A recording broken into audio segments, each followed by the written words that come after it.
کہ بھئی یہ برفی ہم کو چاہیے. سنی پہلے پیسہ دے چکا تھا، بس پیک کرنے والا تھا کہ یہ لوگ پہنچ گیا جانا ہے. ان لوگوں نے کہا برفی ہم نہیں لے جانے دیں گے، ہم لوگ 12 لوگ ہیں، برفی ہم لے کے جائیں گے.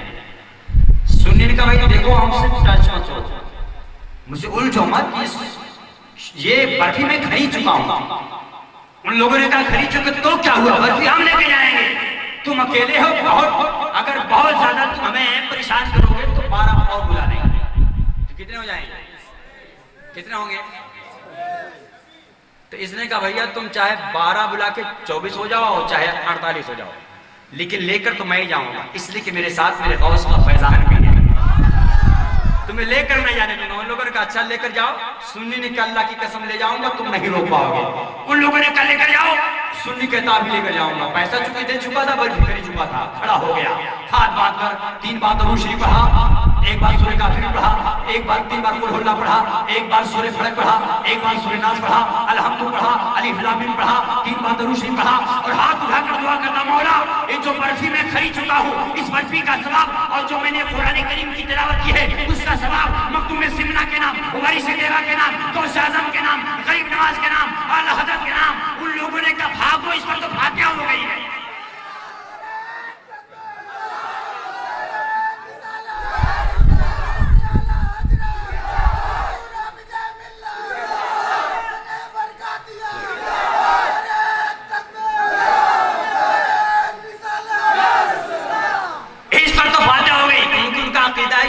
ہو جائے تو شرمی نہیں کھانا چاہیے. تو ایک بات آپ کو بتاؤں میں بھیا میں کسی کو چھیڑ نہیں رہا ہوں، لیکن میں سچائی بات بولتا ہوں کہ جس کھانے پر قرآن شریف کی تلاوت کر دیا ہے، جس کھانے پر بسم اللہ شریف پڑھ دیا جائے، اس کھانے کو کون نہیں کھاتا ہے؟ شیطان نہیں کھاتا. یہ حدیث شریف میں ہے. تو حضرات آپ دیکھیں میں عرض کرنا چاہتا ہوں کہ فاتحہ کی بڑی نیکی ہے. ایک حدیث سنا دو اللہ کی قسم آپ کا ایمان تازہ ہو جائے گا. جتنے لوگ سننا چاہتے ہیں محبت کے ساتھ بول دے سبحان اللہ اور دل بڑی سبحان اللہ. یہ حدیث پاک سنیں آپ. یہ حدیث پاک کنز المال موجود حدیث پاک ہے. ان علی المرتضی کرم اللہ تعالی وجہہ الکریم قال رسول اللہ صلی اللہ تعالی علیہ وسلم من مر على المقابر وقرأ قل هو الله احد 11 مرة ثم وهب اجرها للاموات ثم اوتي من الاجر بعدد الاموات. سبحان اللہ. حضرت مولا کائنات روایت کرتے ہیں کہ میرے پیغمبر نے ارشاد فرمایا جو انسان قبرستان کے پاس سے گزرے اور 11 بار قل هو الله پڑھے اس کے بعد قل هو الله پڑھنے کا ثواب مردوں کے نام سے سال کر دے. اے اللہ جو میں نے 11 بار قل هو الله پڑھا ہے میں تمام مردوں کے نام سے اس کا ثواب ایصال کرتا ہوں. تو میرے نبی فرماتے ہیں کہ جتنا ثواب سارے مردوں کو ملے گا اتنا تنہا ثواب سب کے برابر ایصال ثواب کرنے والے کو مل جائے گا. یہ ہے فاتحہ کی برکت. فاتحہ کی برکت یہ ہے. نہیں سمجھ میں آیا؟ ایزی کر دوں. جیسے اگر آپ قرآن شریف کا ایک حرف پڑھتے آپ کو 10 نیکی ملتی. کتنی نیکی بولیے تھوڑا سا؟ 10 نیکی. تو اگر آپ نے مان لیجئے پڑھا ہے صرف سبحان، تو سبحان میں کتنے حروف ہیں؟ سین با آ الف نون 5 حروف. 10 کو 5 سے گڑا کریے کتنا آئے گا؟ 10 بچے 50. تو اگر آپ نے سبحان کا ثواب اے اللہ سبحان کا ثواب میں نے مقدوم سمنا کی روح کو اصال کیا اے اللہ قبول فرما تو 50 نے کی آپ کو ملی 50 نے کی مقدوم پاک کو. اور اگر آپ نے یہ کہا اے اللہ میں سبحان کا ثواب مقدوم پاک کی روح کو سرکار واری سے پاک کی روح کو تو 50 سننے کی مقدوم پاک کو ملی 50 سننے کی واری سے پاک ملی آپ کو مل گئی 100 نے کی. سبحان اللہ. اور اگر آپ نے 3 کے نام سے کیا تو سب کو 50 نے کی آپ کو ملے گی 150 نے کی. اگر آپ نے 4 کے نام سے کیا تو سب کو ملے گی 50 نے کی آپ کو مل جائے گی 200 نے کی. اب اسی طرح سے آپ بڑھاتے جاؤ. جتنا آپ بڑھائیں گے آپ کی نیکی بڑھتی چلی جائے گی. اسی لیے سنی آدمی غوث اعظم کا پروگرام کرتا ہے لیکن جب فاتحہ کرنے کی باری آتی ہے تو صرف غوث اعظم کے نام سے فاتحہ نہیں کرتا ہے بلکہ یہ کہتا ہے اے میرے مولا میرے پروردگار میں نے جو پڑھا ہے اس کا سب سے پہلے پیغمبر اعظم کی روح کو پھر پیغمبر اعظم کے وسیلے سے حضرت آدم علیہ السلام سے لے کر میرے پیغمبر تک جتنے انبیاء آئے ان کی روحوں کو جتنے صحابہ آئے ان کی روحوں کو جتنے رسول آئے ان کی روحوں کو پھر سارے صحابہ کی روحوں کو سارے تابعی کی روحوں کو سارے تابعی کی روحوں کو سارے شہیدوں کی روحوں کو سارے نمازی کی روحوں کو. کیوں؟ اس لیے کہ جتنے مسلمان بڑھیں گے اتنا ہی ثواب بڑھتا چلا جائے گا. اس لیے سنی مسلمان اگر کوئی سنی زندگی میں ایک بار فاتحہ کر دے کوئی مائی کا لال اس کا ثواب دے نہیں سکتا ہے. کیوں؟ اس لیے کہ جب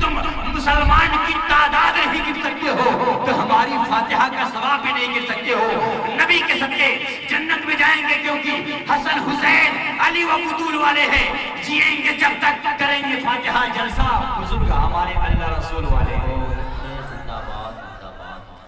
چونکہ یہ عقیدے سے تعلق کچھ باتیں تھی جو میں نے آپ کے سامنے بیان کی، لیکن ان بزرگان دین کی سیرت ہمارے پاس کتنی ہے ہمیں یہ بھی تو دیکھنا ہے۔ آستانے پر چلے گئے، فاتحہ دے کر چلے آئے، شیرنی لے کر چلے آئے، گلاب کا پھول لے کر چلے آئے، مگر مخدوم سمنا کا اخلاق کتنے لوگ لے کر آتے ہیں؟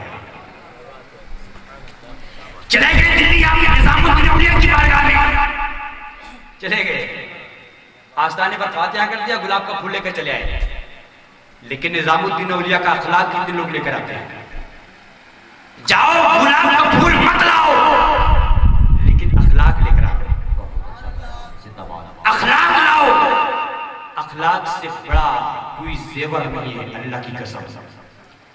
جس انسان کا اخلاق اچھا ہوتا ہے، میرے پیغمبر فرماتے ہیں ایک انسان اخلاق کی بنیاد پر، اچھے اخلاق کی بنیاد پر وہ مقام پا سکتا ہے جو مقام دوسرا انسان دن میں روزہ رکھ کے پاتا ہے، رات میں نفلی عبادت کر کے پاتا ہے۔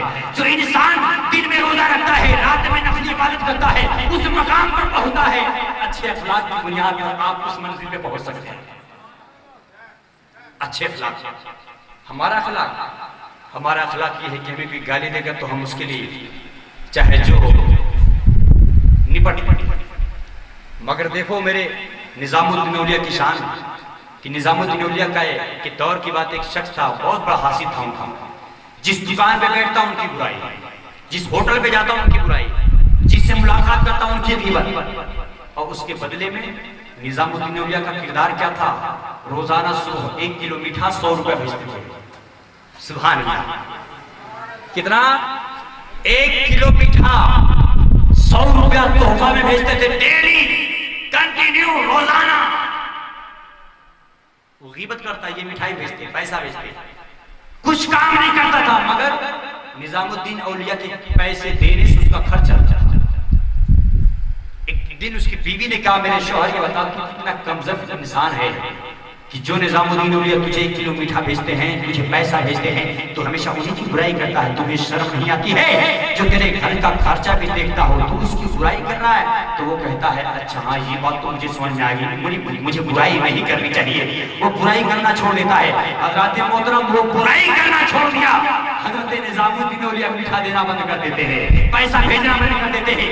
یہ انسان پریشان کہ جب تک میں برائی کرتا رہا، پیسہ آتا رہا، میٹھا آتا رہا، لیکن جب میں نے برائی کرنا بند کر دیا، غیبت کرنا بند کر دیا، تو نظام الدین اولیاء مٹھائی دینا بند کر دیے، پیسہ دینا بند کر دیے۔ وہ انسان پریشان ہو کر نظام الدین اولیاء کی بارگاہ میں حاضر ہوا، بولا حضرت یہ بات مجھے سمجھ میں نہیں آتی ہے، جب تک میں آپ کی غیبت کرتا رہا، آپ مجھے پیسہ دیتے رہے، آپ مجھے میٹھا بھیجتے رہے، لیکن جس دن سے میں نے آپ کی برائی کرنا چھوڑ دیا ہے، آپ نے مجھے پیسہ اور میٹھا دینا بند کر دیا ہے، آخر سے بات کیا ہے؟ تو حضرت نظام الدین اولیاء کی بات کو اپنے دل کی تختی پر نوٹ کر لیں، اور آج کے بعد یہ عہد کر لیں آج کے بعد کسی کی برائی نہیں کریں گے۔ حضرت نظام الدین اولیاء فرماتے ہیں کہ اے انسان سن لے، جب تک تو مجھے فائدہ پہنچاتا تھا میں تجھے میٹھا اور پیسہ بھیجتا تھا، لیکن جس دن سے تو نے مجھے فائدہ پہنچانا بند کر دیا ہے، میں نے تجھے پیسہ اور میٹھا دینا بند کر دیا ہے۔ وہ پریشان کہ اے نظام الدین اولیاء میں آپ کو فائدہ کہاں پہنچاتا تھا؟ میں تو آپ کی غیبت کرتا تھا، میں تو آپ کی چغلخوری کرتا تھا، میں تو ہمیشہ آپ کی برائی کرتا تھا۔ تو آپ مسکرا کر فرماتے ہیں سن لیے میں نے اپنے پیغمبر ارشاد فرماتے ہیں کہ جو انسان جس کی برائی کرتا ہے اس برائی کرنے والے انسان کی نیکی اس کے حصے میں چلی جاتی ہے، جس کی برائی وہ کرتا ہے۔ صرف تو جب تو میری برائی کر رہا تھا تو تیری نیکی کٹ کے میرے حصے میں آ رہی تھی تو تو میرا فائدہ پہنچا رہا تھا، لیکن جب تو برائی کرنا بند کر دیا، اپنی نیکی دینا بند کر دیا، تو میں تجھے پیسہ کیوں دوں، میں تجھے مٹھائی کیوں بھیجوں؟ جب اس انسان کو معلوم ہوتا ہے کہ برائی کرنے سے نیکی کٹ کے دوسرے کے حصے میں چلی جاتی ہے، اس نے توبہ کر لیا۔ اے نظام الدین اولیاء مجھے اپنے قدموں سے ملا لیجئے، مجھے توبہ کرا دیجئے، آج کے بعد میں کسی انسان کی غیبت نہیں کروں گا، میں کسی کی برائی نہیں کروں گا۔ تو اے سنی مسلمان آج کے بعد آپ بھی عہد کر لیں، اگر کسی کی برائی کرتے آپ تو آپ کی نیکی اس کے حصے میں جائے گی، جس کی برائی آپ کر رہے ہیں آپ کی نیکی اس کے حصے میں جائے گی، جس کی آپ غیبت کر رہے ہیں آپ کی نیکی اس کے حصے میں چلی جائے گی، جس کے پیچھے آپ چغلخوری کر رہے ہیں۔ اخلاق اگر دیکھنا ہے تو آپ دیکھیے آج تو لوگ اخلاق سلمان خان سے سیکھ رہے ہیں. کتنے افسوس کی بات ہے. کس کے سیکھ رہے ہیں؟ سلمان خان سے. وہ اخلاق کیا سکھائے گا؟ اخلاق سیکھنا ہے تو صاحب قرآن سے سیکھو. اگر اخلاق سیکھنا ہے تو میرے پیغمبر سے سیکھو. میرے پیغمبر کا اخلاق. میرے آقا ایک گلی سے گزر رہے تھے رات کی تاریکی میں. میرے پیغمبر جا رہے ہیں, ایک دردناک رونے کی آواز سنائی دی. میرے آقا بے ساختہ جب رونے کی آواز سنتے ہیں تو میرے پیغمبر برداشت نہ کرتا ہے, گھر کے اندر داخل ہو گئے. آپ نے کیا دیکھا؟ ایک کالا کلوٹا حبشی انسان ہے جو چکی چلا رہا ہے, آٹا پیس رہا ہے. میرے پیغمبر اس کے قریب جاتے ہیں, اے بندے تو کیوں رو رہا ہے ایک دردناک آواز میں؟ تو وہ کہتا ہے, اے پوچھنے والے انسان کیوں پوچھ رہا ہے؟ میرے درد کو تو نہیں بانٹ سکتا ہے. تو میرے آقا نے کہا, اے انسان بتا دے, میں اگر تمہارے درد کو بانٹ نہیں سکتا ہوں لیکن میں بانٹنے کی کوشش کروں گا, بتا دے آخر تو کیوں رو رہا ہے. تو وہ کہتا ہے کہ اے پوچھنے والے انسان سن لے, میں ایک مالک کا غلام ہوں, جو میرا مالک بہت بڑا ظالم انسان ہے. وہ دن میں مجھ سے بکریاں چرواتا ہے, دن میں مجھے پیٹ بھر کھانا نہیں دیتا ہے. جب پورے دن میں تھکا مارا آتا ہوں, رات میں میرا جسم بھی آرام چاہتا ہے, لیکن جب مجھے سونے کی خواہش ہوتی ہے تو میرا مالک مجھے ایک بوریا گندم لا کے دے دیتا ہے اور کہتا ہے کہ رات بھر اسے پیس کر مجھے دینا. جب تک تم اسے پیس کر دو گے نہیں تم رات کو سو نہیں سکتے ہو. اور اے پوچھنے والے انسان سن لے, جب تک میں اس گندم کو پیس کر ختم کرتا ہوں صبح ہو جاتی ہے, پھر مجھے سونے کو نہیں ملتا ہے. فجر کے بعد پھر دن نکلنے کے بعد پھر میرا مالک مجھے بکری چرانے بھیج دیتا ہے. اسی طرح سے دن گزرتا ہے, رات گزرتی ہے, میں آرام نہیں کر پاتا ہوں. تو اے انسان سن لے, یہ جسم بھی آرام چاہتا ہے, میں روؤں گا نہیں تو کیا کروں گا؟ میرے پیغمبر نے فرمایا, اے رونے والے انسان رو مت جا, تو آرام کر لے, میں تیری چکی چلا کر تیرا آٹا پیس دیتا ہوں. سبحان اللہ, تیری چکی میں چلاتا ہوں. میرے پیغمبر اپنے ہاتھ میں چکی لے کر آپ چلا رہے ہیں, وہ انسان بغل میں سو رہا ہے. پوری رات میرے پیغمبر چکی چلا رہے ہیں اور اس میں آٹا کو پیس رہے ہیں, اس کے گیہوں کو آپ پیس رہے ہیں, آٹا تیار کر رہے ہیں. یہاں تک کہ وہ انسان سوتا ہے, بے خبر سوتا ہے, پوری رات سوئے رہتا ہے, اس کی نیند نہیں کھلتی ہے. میرے آقا چکی چلا کر گندم پیس کے آپ اس کے بعد بوری میں بھر کے آپ وہاں سے چلے جاتے ہیں. دوسری راستے سے گزرتے ہیں, پھر وہی رونے کی آواز آئی. پھر میرے پیغمبر گئے, آپ نے کہا تو سو جا, میں تیرا گندم پیس رہا ہوں, چکی چلاتا ہوں. وہ انسان پھر سو گیا, میرے آقا چکی چلاتے رہے. وہ انسان سویا رہا, میرے آقا چکی چلا کے چلے گئے. تیسری رات پھر اسی راستے سے گزر رہے تھے. میرے پیغمبر نے فرمایا, تو سو جا, میں تیری چکی چلاتا ہوں. وہ انسان سو گیا. پھر جب اس کی آنکھ کھلی تو کیا دیکھتا ہے کہ میرے آقا بھی چکی چلا ہی رہے ہیں. وہ انسان پوچھتا ہے, اے درد کا مسیح ہے, یہ بتا دے آخر تو ہے کون جو اتنی بڑی ہمدردی میرے ساتھ دکھا رہا ہے؟ اپنا نام تو بتا دے, اپنا ایڈریس تو بتا دے, اپنا لوکیشن تو بتا دے, آخر تو ہے کون, اپنا انٹروڈکشن تو کرا دے. تو میرے پیغمبر مسکرا کر بولتے ہیں, مجھ کو محمد کہتے ہیں. تو انسان کہتا ہے, آج تک میں نے یہ سنا تھا کہ محمد بہت بڑے جادوگر ہیں, لیکن مجھے آج معلوم ہوا کہ محمد جادوگر نہیں, محمد کا جادو محمد کا اخلاق ہے, محمد کا کردار ہے. اے محمد, مجھے بھی کلمہ پڑھا کر اپنے قدموں سے لگا لو, مجھے کلمہ پڑھا دو, لا الہ الا اللہ محمد رسول اللہ. نعرے تکبیر, نعرے رسالت, جشن میلاد النبی.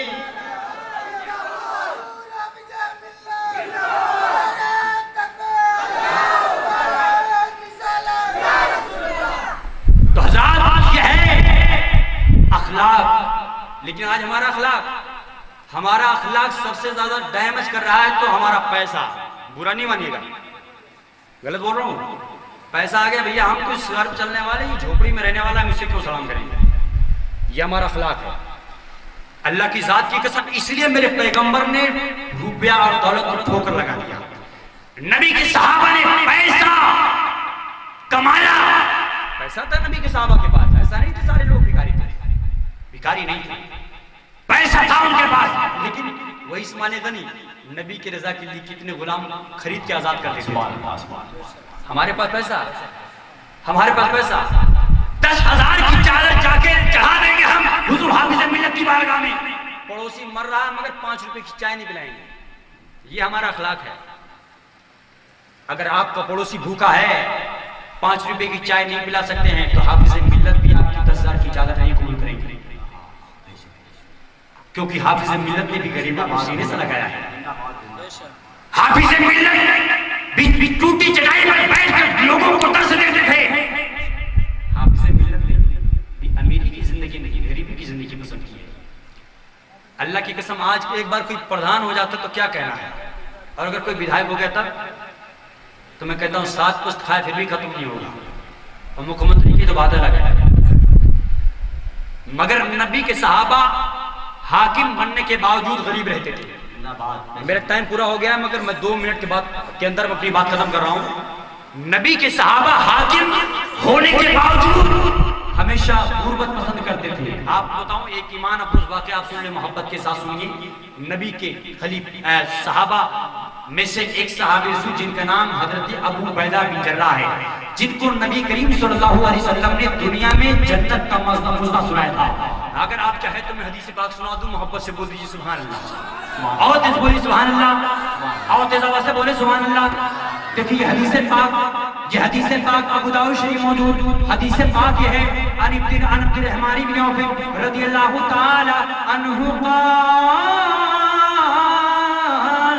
قال رسول اللہ صلی اللہ تعالی علیہ وسلم ابو بکر فی الجنت وعمر فی الجنت وعثمان فی الجنت وعلی فی الجنت وطلحہ فی الجنت والزبیر فی الجنت وعبد الرحمن بن عوف فی الجنت وسعید بن زید فی الجنت وسعد بن ابی وقاص فی الجنت وابو عبیدہ بن الجراح فی الجنت۔ سبحان اللہ۔ یعنی حضرت عبد الرحمن بن عوف رضی اللہ تعالیٰ عنہ روایت کرتے ہیں کہ میرے پیغمبر ارشاد فرماتے ہیں کہ میرا ابو بکر جنتی ہے، میرا عمر جنتی ہے، میرا عثمان جنتی ہے، میرا علی جنتی ہے، طلحہ بھی جنتی ہے، زبیر جنتی ہے، سعید بن زید جنتی ہے، عبد الرحمن بن عوف جنتی ہے، سعد بن ابی وقاص جنتی ہے، ابو عبیدہ بن جراح جنتی ہے۔ حضرات محترم جبھی تو کہتا ہوں قیامت کے دن سبھی لوگ جنت کو تلاش کریں گے، جنت صحابہ کو تلاش کریں گے، نمازی جنت کو تلاش کریں گے، جنت صحابہ کو تلاش کریں گے، حاجی جنت کو تلاش کریں گے، جنت صحابہ کو تلاش کریں گے، ولی جنت کو تلاش کرے گا، جنت صحابہ کو تلاش کرے گی، کتب جنت کو تلاش کرے گا، جنت صحابہ کو تلاش کرے گی، ولی جنت کو تلاش کرے گا،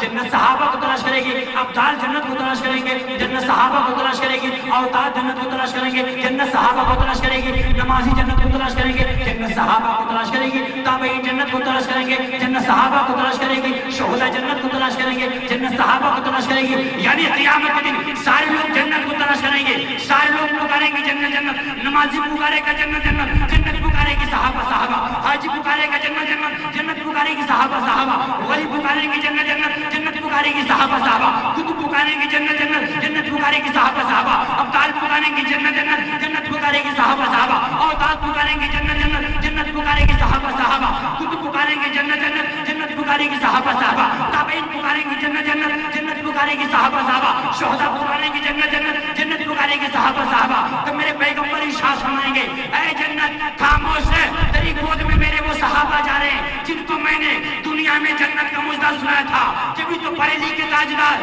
ارشاد فرماتے ہیں مصطفیٰ جان رحمت بے لاکھوں سلام، شمع بزم ہدایت بے لاکھوں سلام، وہ 10 جن کو جنت کا مژدہ ملا اس مبارک جماعت بے لاکھوں سلام۔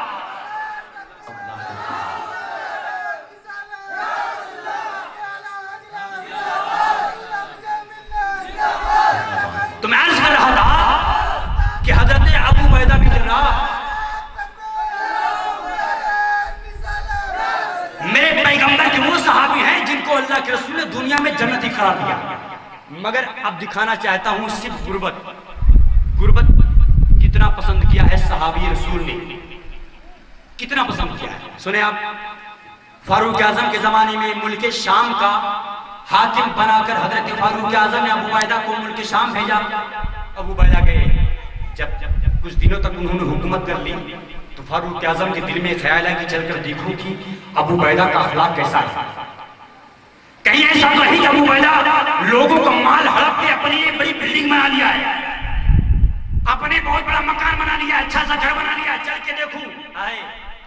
کہا ابو عبیدہ مجھے تیرے گھر چلنا ہے۔ ابو عبیدہ نے کہا سرکار میرے گھر جانا سے کیا فائدہ ہے، آپ کو جو معلوم کرنا آپ یہی حالات معلوم کر لیں، میرے گھر اپنا جائے بہت دور میرا گھر ہے۔ انہوں نے کہا نہیں مجھے تیرے گھر جانا، تو اور شک پیدا ہو گیا، اور شک ہو گیا، ایسا لگتا ہے کہ اس نے بہت بڑا مکان بنایا، اس نے نہیں لے جا رہا ہے۔ فاروق اعظم نے کہا مجھے تمہارے گھر چلنا ہے۔ انہوں نے کہا حضرت میرے گھر مت جائیے، بہت دور میرا گھر ہے۔ انہوں نے کہا نہیں مجھے تمہارے گھر چلنا ہے۔ بار بار جب آپ نے اصرار کیا، حکم دیا، تو وہ اپنے گھر لے کر تیار ہوئے لے جانے کے لیے۔ جا رہے ہیں، چلتے جا رہے ہیں، جو آبادیاں تھیں